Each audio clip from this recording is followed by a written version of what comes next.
Hai rekan-rekan pajak, perkenalkan nama saya Meko Sitarja dari Halim Santoso dan Asosiat. Dalam sesi Bijak Bicara Pajak.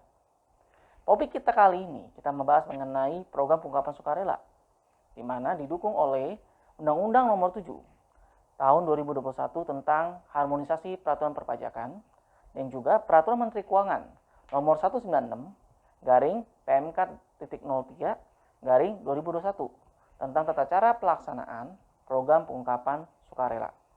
Namun, rekan-rekan pajak, sebelum kita memulai membahas topik yang menarik ini, kita minta nih rekan-rekan untuk like, subscribe, dan juga share channel kita.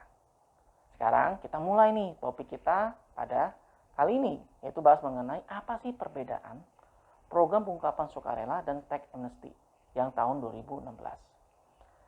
Tax amnesty itu berfokus kepada beban pajak yang belum dibayar.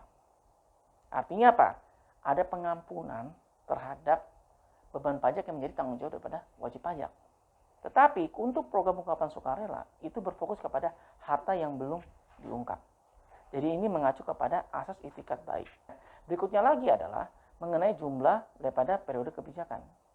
Kalau kita bahas mengenai tax amnesty, tax amnesty tahun 2016 itu hanya mencakup satu kebijakan saja, yaitu dari tahun 1985 sampai tahun 2015.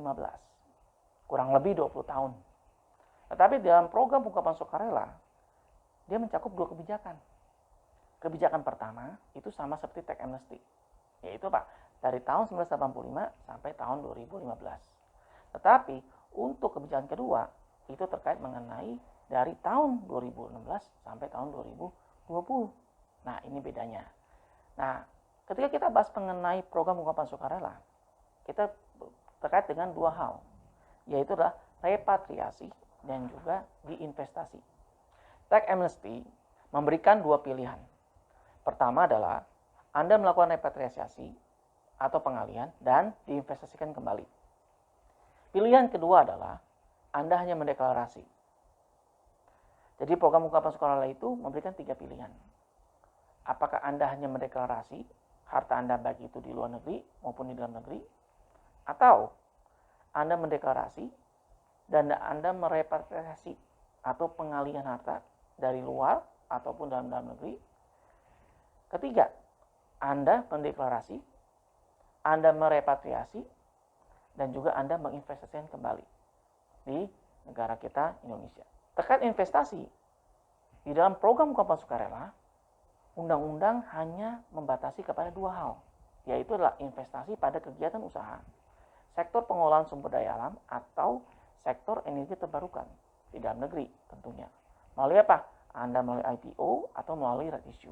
Kedua adalah melalui surat berharga negara yang akan diterbitkan atau akan menjadi tanggung jawab daripada dealer utama, lembaga yang ditunjuk oleh pemerintah.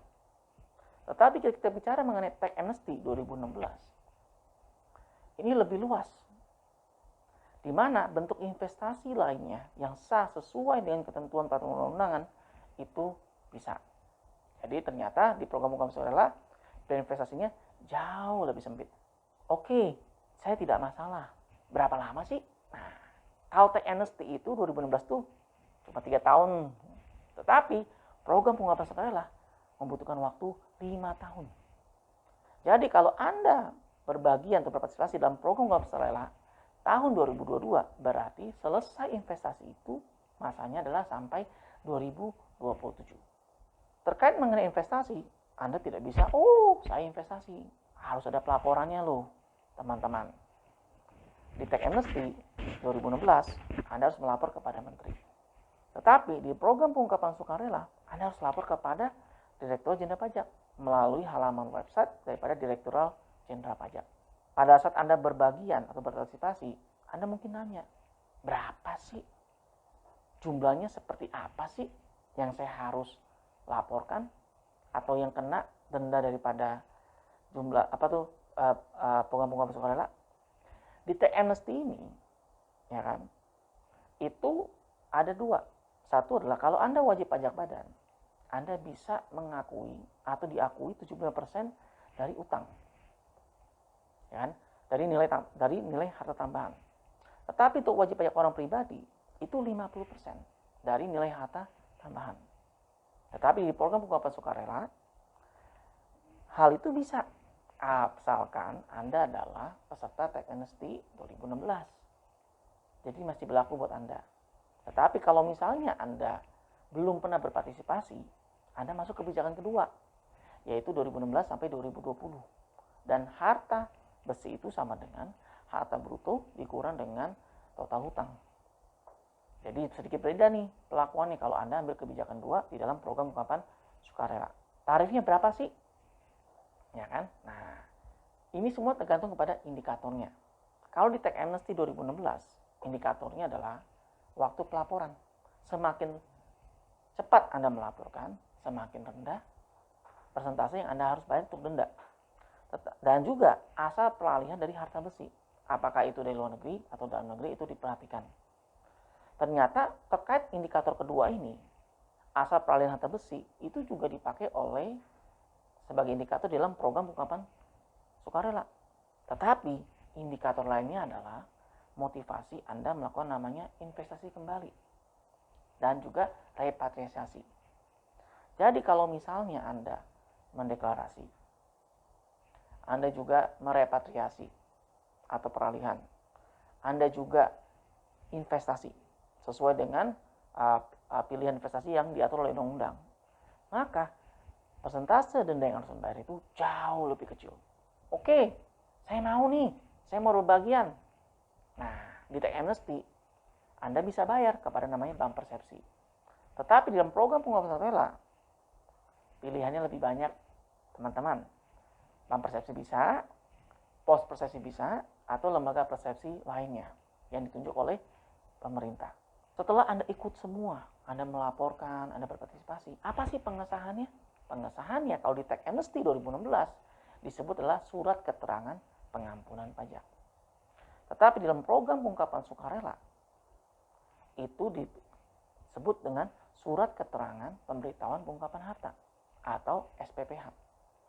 Jadi cuma beda istilah. Kenapa? Karena program pengungkapan sukarela itu lebih fokus kepada harta yang belum diungkap. Setelah Anda selesai, setelah Anda sah di dalam pelaporan Anda di dalam program pengungkapan sukarela, bagaimana nih dengan data yang saya ungkap? Tenang, tenang. Kenapa? Tax amnesty 2016 dan program pengungkapan sukarela memberikan suatu pelindungan hukum terhadap data yang Anda ungkap. Jadi, data yang Anda ungkap tidak dapat dijadikan sebagai dasar penyelidikan, penyidikan, dan atau penuntutan pidana terhadap wajib pajak. Aman kan? Semuanya aman kan? Jadi, kapan lagi rekan-rekan pajak? Yuk berbagian dalam program pengungkapan sukarela dari Januari 2022 sampai Juni 2022. See you!